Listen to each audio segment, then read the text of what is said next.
Águas rasas podem parecer tranquilas, mas nesse vídeo você vai ver que não é bem assim. Um adolescente em Olinda brincava com seus amigos na praia, até que um tubarão abocanha sua perna. Uma jovem e sua prima desobedecem regras, entram no mar e são arrastadas pela corrente, mas esse não é o maior problema. Um casal de aposentados rema em uma canoa em um rio, mas acabam batendo em um alligator.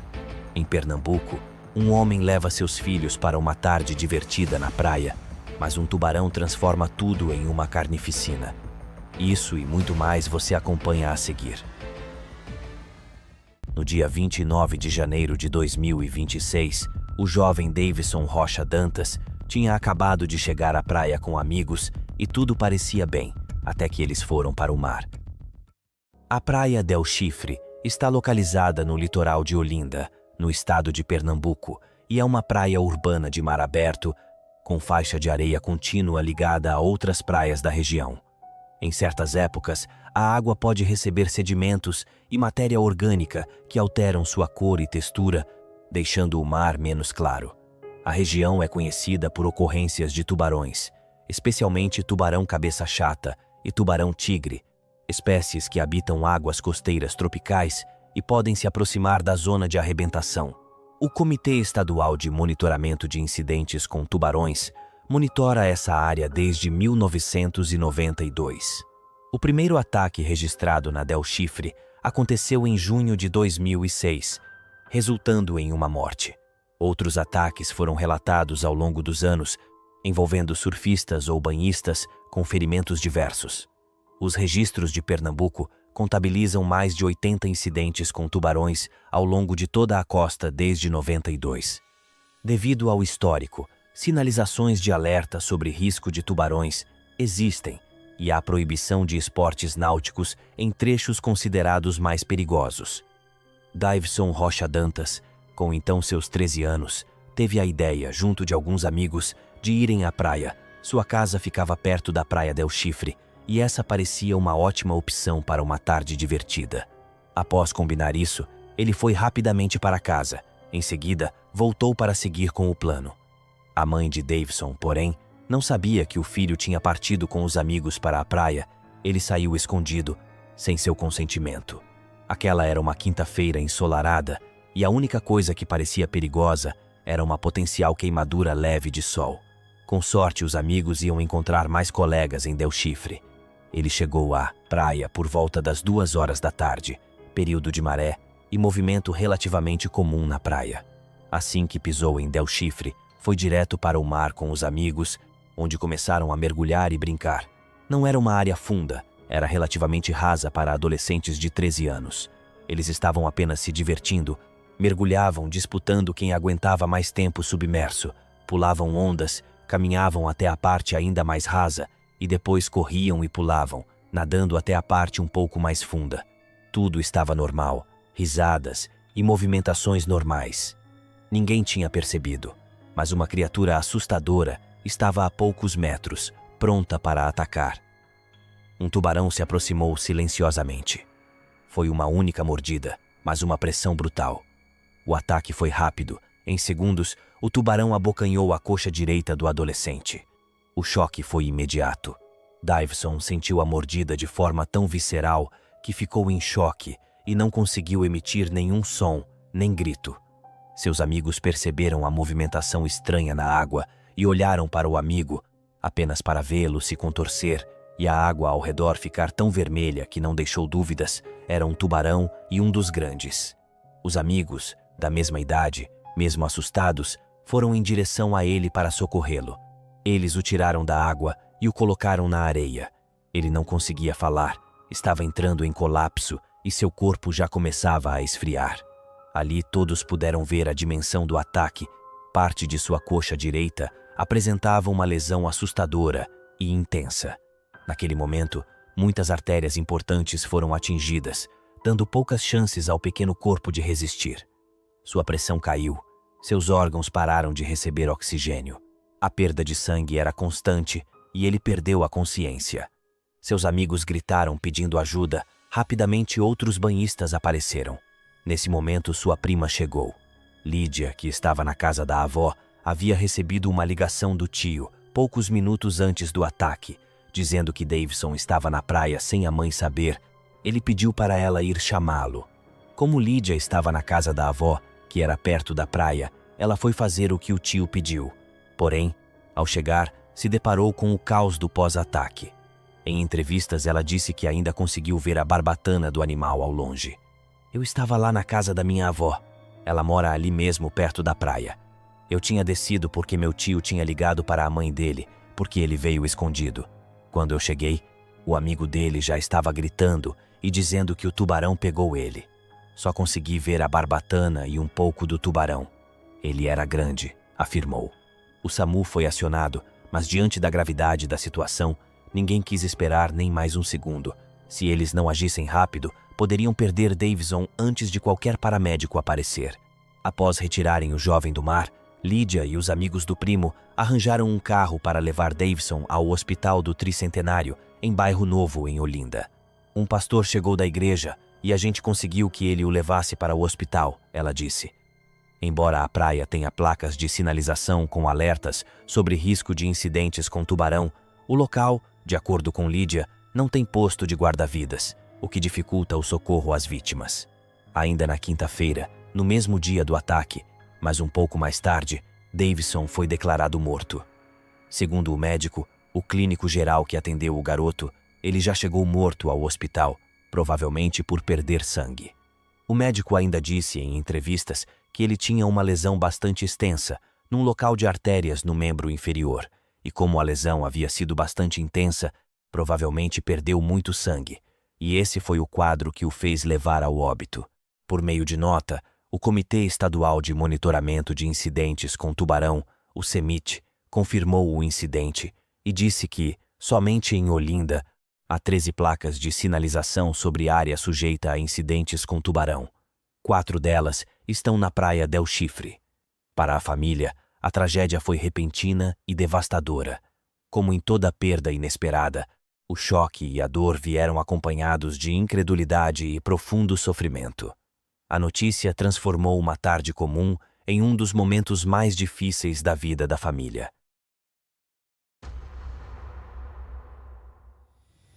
Bruna Gobi era uma jovem estudante e sonhava com um futuro brilhante. Com 18 anos, era como qualquer adolescente. Gostava de passear, sair com os amigos, se divertir. Sua família, muito amorosa, a apoiava em todas as situações. Ela era uma garota que tinha todas as chances de uma vida próspera. De São Paulo, Bruna e seus familiares viajaram para Pernambuco, mais especificamente para Recife. Era julho e as férias estavam pedindo por uma viagem, e esse parecia ser um bom destino. Ainda mais que parentes residiam em Recife, então eles teriam todo um apoio e visitariam seus entes queridos. Essa era uma ideia fantástica para um passeio em família. Bruna e sua família chegaram a Recife e não demoraram muito a se encontrar com seus parentes do lugar. Eles já pensavam em qual praia poderiam ir, afinal, esse era um dos lugares mais bonitos do Brasil. Todos estavam animados para isso, principalmente Bruna. O dia 22 de julho de 2013 amanheceu como qualquer outro na capital pernambucana. O sol estava forte, as praias calmas, o movimento dos carros e das pessoas era normal. Artistas de rua circulavam, tão normal que ninguém poderia imaginar que uma tragédia tão grande estava para acontecer. Nessa manhã, a família Gobi decidiu ir à praia de Boa Viagem. Essa parecia uma boa opção, então eles não perderam tempo e saíram logo cedo.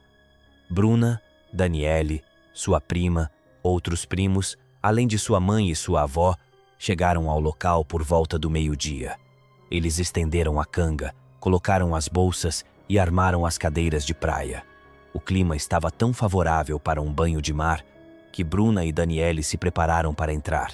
Mas, antes que entrassem, bombeiros apareceram para informar sobre o perigo da correnteza e também da possibilidade de haver tubarões.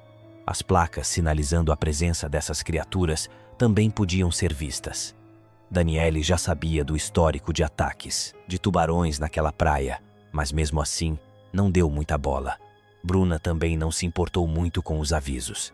As duas garotas, porém, decidiram que iriam entrar, mas ficariam na parte rasa, que julgavam mais segura. Para elas, nada de ruim iria acontecer, mas permaneceriam na parte mais rasa. Os bombeiros as deixaram em paz, contudo seus olhos ficaram nelas, atentos a qualquer sinal de perigo. Eles sabiam que era perigoso entrar, então ficaram alertas. As duas jovens entraram no mar, mas antes que percebessem, foram arrastadas por uma forte corrente de retorno. Esse tipo de corrente se forma quando a água acumulada pelas ondas na beira da praia retorna para o mar por um canal mais estreito e profundo entre bancos de areia ou arrecifes. Ela pode puxar a pessoa rapidamente para áreas mais fundas, mesmo que a água pareça calma na superfície. Essas correntes são comuns no litoral pernambucano e os bombeiros foram ao resgate. Eles pegaram motos aquáticas e rapidamente chegaram perto das meninas. Porém, nesse instante, uma mancha vermelha se espalhou embaixo de Bruna. Era um tubarão. A fera abocanhou quase toda a sua perna esquerda, a destruindo. O ataque foi brutal. Com uma mordida, o tubarão levou quase todo o membro. Bruna começou a entrar em choque ainda na água. Os bombeiros, vendo que a situação tinha escalado para um nível mais elevado de risco, agilizaram o resgate. Tiraram as meninas e pegaram Bruna, colocaram-na em uma viatura e dirigiram rápido para o hospital. O momento do ataque foi registrado pelas câmeras de monitoramento do projeto Segurança na Orla, da Secretaria de Defesa Social. As imagens exibiam a movimentação de Bruna e da prima no mar, além da chegada dos bombeiros e manchas de sangue na água após o ataque.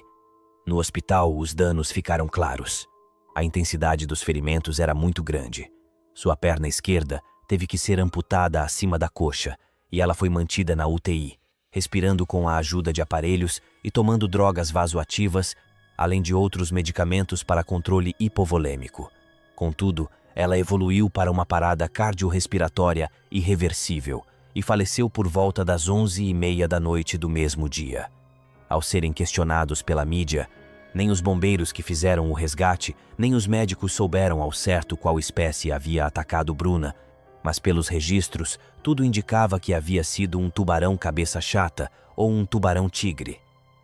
Sua família ficou devastada, os sentimentos foram diversos. Seus primos, mãe e avó não conseguiam processar a informação. Naquele dia, um dia que deveria ser tranquilo e calmo, eles perderam a pessoa mais importante de suas vidas. O corpo da jovem foi velado e o enterro foi no cemitério São Luís, no município onde parte da família morava. Esse foi um dos ataques mais marcantes e mais tristes já registrados em Boa Viagem. A praia, apesar de ser exuberante, também carrega consigo perigos traiçoeiros. As placas de aviso e o alerta dos bombeiros foram ignorados, porém isso não diminui a tristeza do caso. A lição é: deem ouvidos e obedeçam às regras de segurança. Bruna era uma jovem alegre e sonhadora, mas ela nunca voltou das férias, e naquele dia 22, na praia de Boa Viagem, ela teve seus últimos momentos de vida. A Praia de Piedade, em Jaboatão dos Guararapes, Pernambuco, é conhecida por ter tubarões. Desde 1992, ataques fatais e não fatais são registrados. Mesmo assim, o lugar continua atraente a turistas de várias partes do mundo. Com o perigo das águas, salva-vidas, patrulham os mares e mantêm os olhos atentos a qualquer sinal de perigo. No dia 13 de outubro de 2002, Luiz Soares Arruda, de 36 anos, levou seus filhos, um de 14 e uma de 10, para a praia. Haviam outros banhistas. A praia estava relativamente cheia. A família deixou suas coisas na areia e não perdeu tempo. Foram para o mar. Nesse dia, sem que ninguém percebesse, um tubarão-touro curioso rondava na parte rasa de Piedade. Ele conseguia sentir as vibrações das pessoas. A agitação dos movimentos e os gritos das crianças podem instigar uma criatura como essa a se aproximar ainda mais. Luiz e seus filhos estavam pouco afastados da praia, mais ainda em uma parte rasa. Eles não pensavam que a poucos metros estava uma criatura tão mortal e assustadora. Eles estavam aproveitando a temperatura morna enquanto a tarde ia chegando ao fim. Contudo, o sol permanecia alto no céu. Os salva-vidas de plantão também não perceberam nada de errado na movimentação daquele dia. Tudo parecia correr bem, dentro da normalidade. As pessoas geralmente associam o fundo do mar a um perigo maior e a parte mais rasa a um menor, que em praias como Piedade as torna muito menos prováveis de serem atacadas. De vez em quando, Luiz dava algumas braçadas, ia para longe e em seguida voltava para perto dos filhos. Ele fez isso por algum tempo. Contudo, para aquela família feliz, tudo estava prestes a mudar. Uma grande sombra se aproximava por baixo, indo em direção ao pai de família. Na verdade, ninguém estava seguro, mas a criatura escolheu Luiz e avançou em sua direção. Em um segundo, ele estava na frente de seus filhos e em outro estava gritando. Seu grito foi sinistro e os dois filhos se afastaram com medo. A princípio, eles não entenderam o que houve, mas ao verem o sangue se espalhando, perceberam o que era. O mais velho puxou a irmã menor, tirando ela de perto de Luiz, e ele chegou a ver um pouco o tubarão. Ambos ainda permaneciam no mar, dentro da possibilidade também de ataque. Luiz desferiu socos no animal, usando toda a sua força. Ele bateu desesperadamente na cabeça da fera. Os banhistas ao longe assistiam horrorizados à cena. Luiz então ergueu os braços acima da cabeça, sem saber mais o que fazer. As crianças, ainda dentro da água e perto do pai, gritavam chamando por ele, enquanto o mesmo lutava pela vida. Com medo de que o tubarão pudesse pegá-los, os dois nadaram para longe até finalmente chegar à praia. Eles não sabiam o que fazer. Ao olharem em direção ao ataque, viram que Luiz tinha sumido. Aquele dia, a princípio divertido, se tornou um pesadelo. O ataque foi rápido, mas pareceu durar horas. Os salva-vidas, atrasados, correram para o mar em barcos e jet skis em busca do homem. Um rastro de sangue ia se espalhando em uma certa direção. Era inegável que Luiz não resistiu. Eles, porém, não acharam nada de Luiz. E no dia seguinte, uma parte de um corpo foi encontrada na praia trazida pela maré. Era a perna dele, mas nada além disso foi encontrado. Sua família ficou devastada, principalmente seus filhos, que viram tudo. No entanto, o que parecia ser um ataque isolado acabou surpreendendo. Um mês antes, um estudante adolescente havia sido atacado por um tubarão na mesma praia. Ele sobreviveu, mas teve sua perna amputada. Autoridades consideraram fechar a praia por um tempo, mas desistiram e investiram em um esforço maior de educação e conscientização dos perigos do lugar. Placas de aviso foram colocadas e mais salva-vidas de prontidão. Depois disso, outros ataques continuaram a acontecer. Com tantas pessoas gostando do mar, mais encontros assim permanecem esperados. A questão não é se haverá mais desses ataques, mas sim quando será o próximo.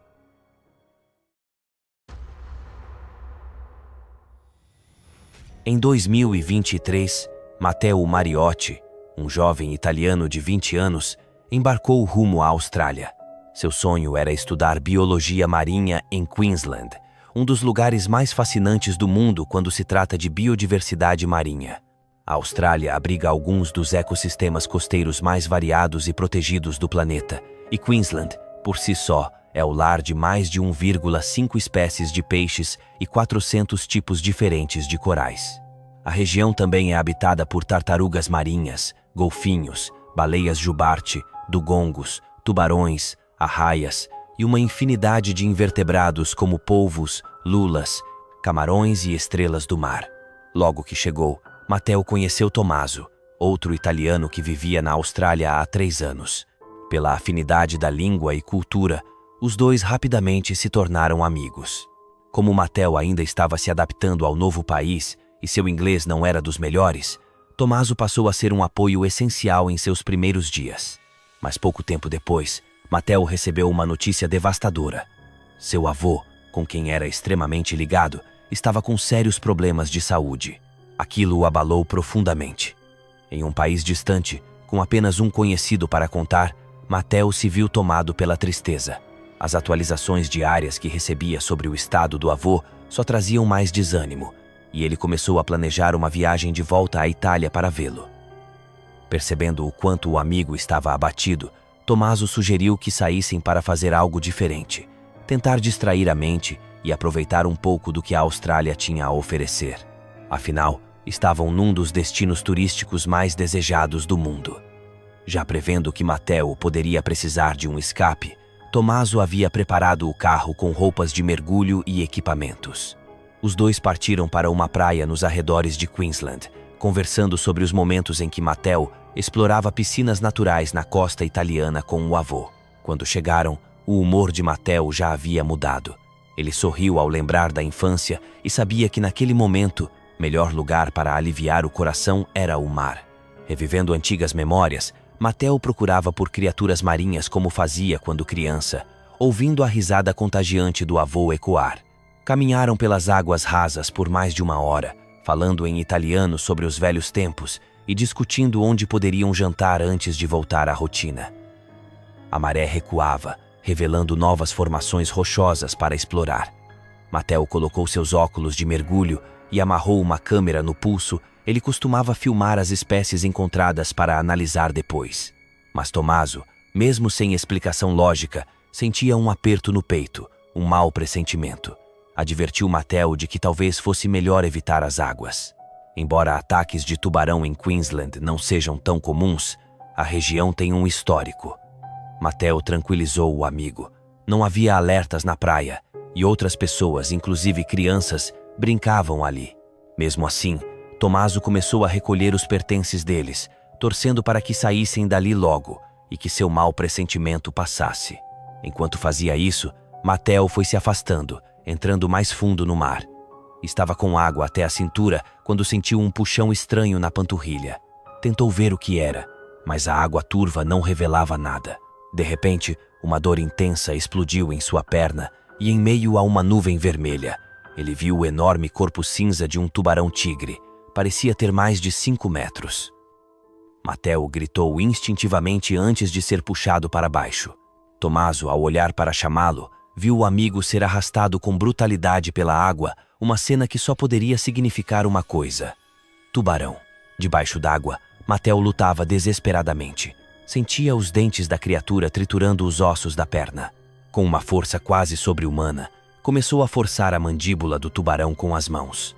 Os dentes afiados cortavam seus dedos, mas ele ignorava a dor. Com os pulmões implorando por ar, ele conseguiu abrir o suficiente as mandíbulas para se libertar. Emergindo, gritou e respirou com desespero, a perna dilacerada atrás de si. Tommaso correu em sua direção, mas antes que pudesse alcançá-lo, o tubarão atacou novamente. Dessa vez, por sorte, o animal mordeu apenas a nadadeira de borracha de Matteo, ficando com ela presa nos dentes.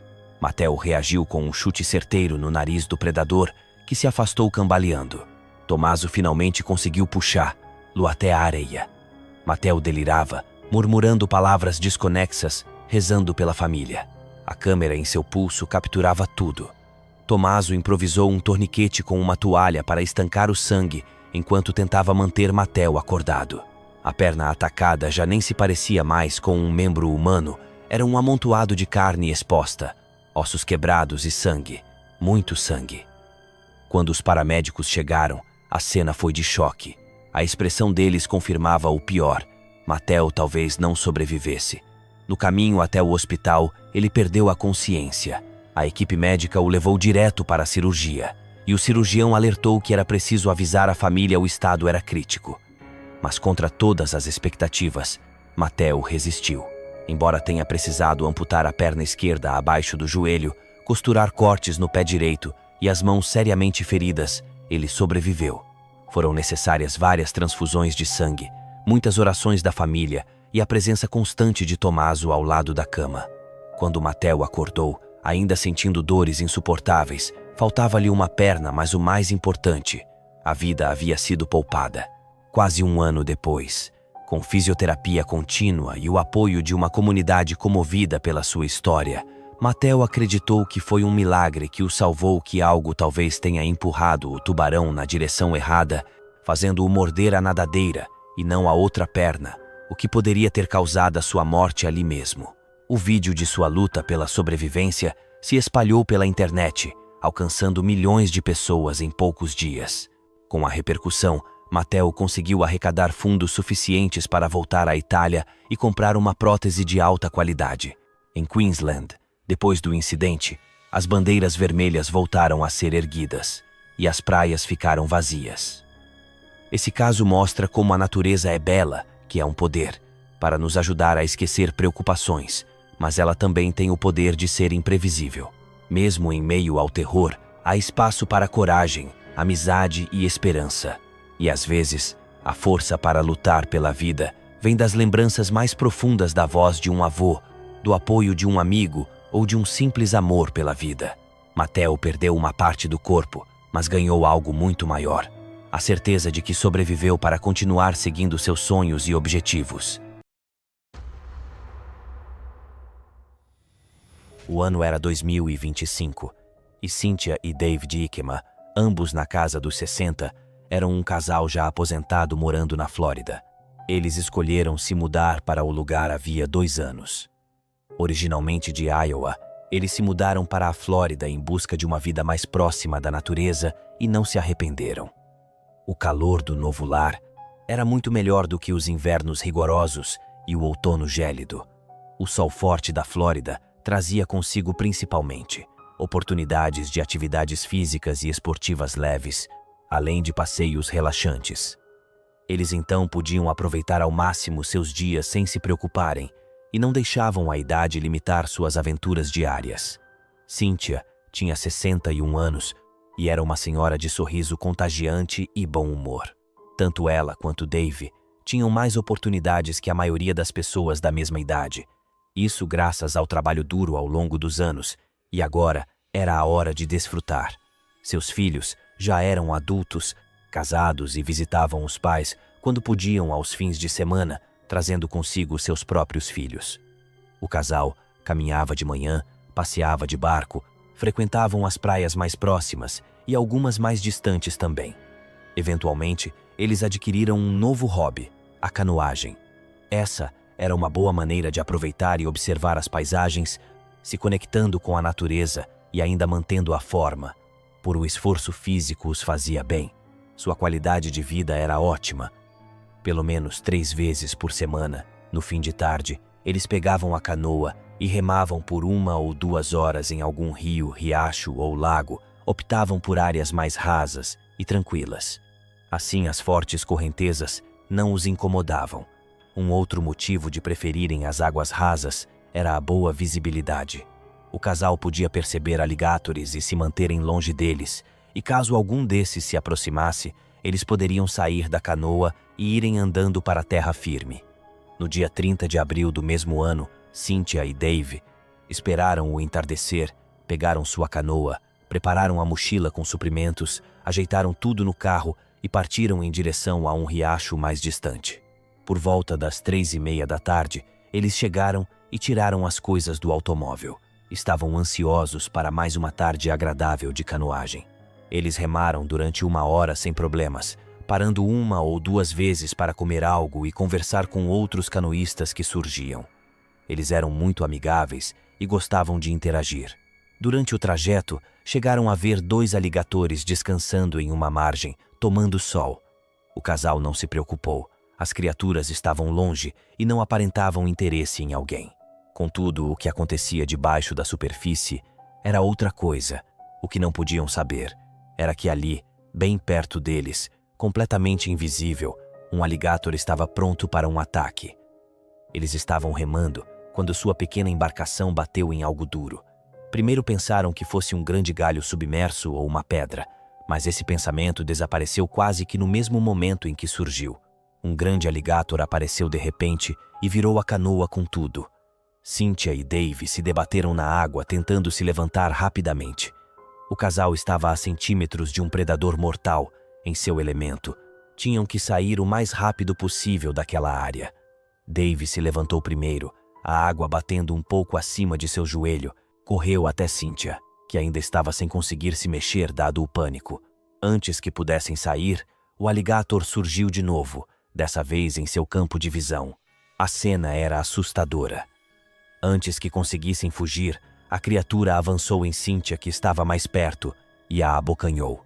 As fileiras de dentes se fecharam em torno de seu tronco, o esmagando. A mordida foi tão forte que Dave escutou o barulho de ossos se quebrando. Cynthia Soo conseguiu emitir alguns barulhos antes da criatura executar o giro da morte. Dave assistiu toda a cena de perto, sem saber ao certo o que fazer. Desesperado, ele avançou no animal e se jogou em cima dele, mas não conseguiu se manter. O predador era forte demais. Dave não desistiu. Reuniu forças e tentou de novo, se jogando mais uma vez, fazendo a mesma coisa. Nessa altura, seus braços e mãos estavam visivelmente feridos e havia engolido bastante água. Mas ainda assim, queria resgatar Cynthia.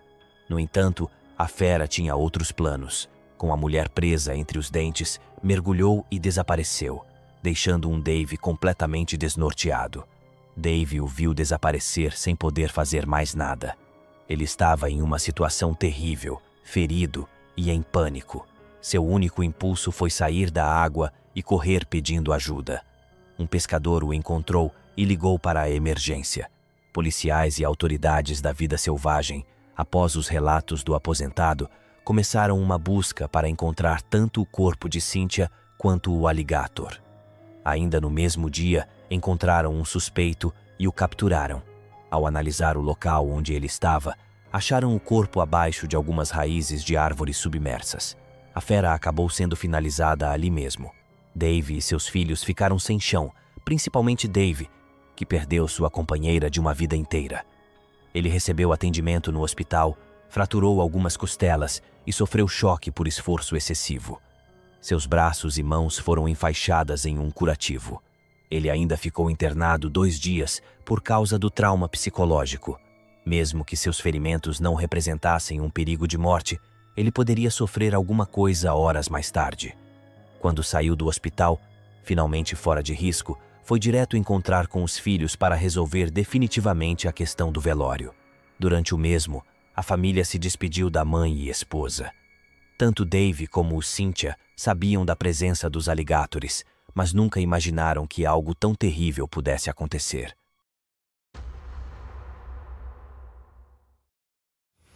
Em setembro de 2005, em Groote Eylandt, Austrália. Russell Harris, de 37 anos, estava com sua esposa e mais um casal de amigos na praia. Ele e o outro homem estavam prestes a mergulhar. Russell era de Eastwood, perto de Nottingham, no Reino Unido, mas tinha um espírito livre e adorava viajar pelo mundo. Foi nos Estados Unidos que ele conheceu a mulher que logo se tornaria sua esposa. Depois do casamento, o casal se mudou para a Austrália, mais precisamente para a Groote Eylandt, no Golfo de Carpentaria. A Groote Eylandt é uma ilha composta principalmente de florestas e mangues, habitada em sua maioria por povos aborígenes. O termo aborígene é tradicionalmente aplicado apenas aos habitantes indígenas do continente australiano e da Tasmânia. Mas, embora a ilha seja habitada por esses povos, ela é o lar de uma das maiores e mais ricas reservas de manganês. E era com isso que Russell Harris trabalhava. O grupo de mineração anglo-australiano BHP Billiton, responsável por 10% da produção mundial de manganês, havia contratado Harris como superintendente de serviços técnicos. Poder viver e trabalhar em um país com um clima tropical foi como um sonho para Russell e sua esposa Jennifer. Além das lindas paisagens, a ilha também possuía diferentes tipos de animais. Apesar da forte mineração, a ilha ainda é considerada um refúgio de vida selvagem e um paraíso para quem passa por lá. Contudo, mesmo com tanta beleza e aparente tranquilidade, existem alguns perigos. Embora todas as praias sejam cobertas por areias brancas e águas cristalinas, tubarões e crocodilos de água salgada rondam o lugar. Foi no dia 26 de setembro de 2005, num sábado, que Russell e Jennifer decidiram sair. Eles iriam passar o dia em uma praia conhecida como Praia de Piquenique. Porém, não iriam sozinhos. Russell tinha feito amizade com um rapaz no trabalho e os dois haviam combinado de sair com as esposas para um dia na praia. Depois de dirigir por estradas emburacadas, Russell e Jennifer chegaram ao seu destino. Era uma praia pitoresca e isolada, recomendada por alguém do convívio de Harris. Para muitos trabalhadores da mina Genco, Picnic Beach era uma fuga regular de fim de semana. Assim que chegaram, se encontraram com o outro casal. Logo, os 4 começaram a organizar suas coisas na areia. Eles pretendiam passar o resto do dia ali. Era por volta de 1:30 da tarde e a praia estava com um visual ensolarado lindo. Parecia um verdadeiro paraíso. Após colocarem suas coisas na areia e se acomodarem, os 4 começaram a conversar. Nesse dia, Russell já estava com expectativa de cair na água para mergulhar. Por isso, ele havia trazido 2 óculos de mergulho. Enquanto as meninas conversavam e tomavam um banho de sol, Harris e seu amigo pegaram os óculos e foram para o mar. Assim que entraram, colocaram o equipamento e nadaram para longe, até encontrarem os recifes de corais. Russell e o amigo ficaram impressionados com o maravilhoso cenário subaquático. Os diversos peixes de cores vivas e os corais tornavam aquele dia incrível. Contudo, sem o conhecimento dos casais, aquela praia não era apenas o lar de pequenos peixes. Ela também era frequentada por tubarões e crocodilos de água salgada. Os crocodilos de água salgada, em específico, podem atingir tamanhos enormes. Eles são muito agressivos em relação aos seres humanos, mais do que os outros crocodilos, e não costumam perder uma boa oportunidade. Na Austrália, esses animais são responsáveis por 2 a 3 ataques fatais todos os anos, e alguns outros não fatais. Por causa disso, a maioria dos australianos é cautelosa em entrar em qualquer rio ou mar. Enquanto Russell e seu amigo mergulhavam perto um do outro, eles não faziam ideia de que um grande predador estava silenciosamente perto. O réptil nadou sem esforço em direção aos rapazes. Nenhum deles percebeu a aproximação do animal. Em um determinado momento, Russell ficou para trás e seu amigo foi para longe dele. E talvez esse fosse o momento que o predador estava esperando. A criatura iniciou seu ataque e pegou Russell. Ele abocanhou o homem e começou a puxá-lo. Naquele momento, Harry sentiu o desespero consumi-lo. O homem se agitou na água e tentou se soltar. Talvez ele estivesse esperando que fosse um tubarão, mas ao invés de ver barbatanas, viu uma pele esverdeada e grossa. Russell foi atacado totalmente de surpresa, e na água ele não teve como reagir. Seu amigo, a alguns metros, não viu nada do que aconteceu. Quando o homem restante apareceu na superfície, ele olhou em volta e não encontrou Harris. Ele ficou intrigado e começou a chamar e procurar pelo colega de trabalho. No entanto, não havia nenhum sinal dele. Cansado de gritar, decidiu voltar para a praia. Ele tinha esperanças de que encontraria Russell por lá. O homem iniciou o trajeto de volta, e assim que chegou e pisou na areia, foi em direção às garotas e perguntou onde Russell estava. Elas, porém, não sabiam. Foi ali que o grupo de agora 3 pessoas percebeu que algo de muito ruim tinha acontecido. O homem, sua esposa e Jennifer começaram uma busca na praia. Depois de um tempo procurando sem sucesso, eles decidiram chamar a polícia. Assim que as autoridades chegaram, também vasculharam o lugar e não acharam nada. Nesse momento, o desaparecimento de Russell se tornou um mistério. Não havia nenhum sinal do homem. Era como se ele tivesse evaporado. Ainda no mesmo dia, alguns barcos e um avião bimotor procuraram pelo homem. Talvez ele tivesse se afogado e sido levado por alguma correnteza. Se Russell realmente tivesse sido arrastado, então ele seria achado. No dia seguinte, as buscas continuaram, até que finalmente parte de seu corpo foi localizada. Ele estava no rio 8 Mile Creek, a 1 quilômetro de onde foi visto pela última vez por seu amigo. Quando os policiais se aproximaram do corpo, um crocodilo de mais de 4 metros surgiu tentando defender sua presa. Agora ficou claro o que tinha acontecido. Seus ferimentos eram consistentes com um ataque de crocodilo, disse a polícia local. Não está claro se o réptil foi morto. Quando a notícia de sua morte chegou até seus familiares, sua mãe desmaiou e teve que ser levada ao hospital. A informação foi muito forte para ela, mas ela não sabia exatamente como o filho havia morrido. Tudo o que sabia era que Russell havia desaparecido no mar e foi considerado morto. A irmã de Harris voou para Darwin, na Austrália, para identificar o corpo. Aparentemente, Russell tinha cometido um erro fatal ao ir até aquela praia e cair no mar.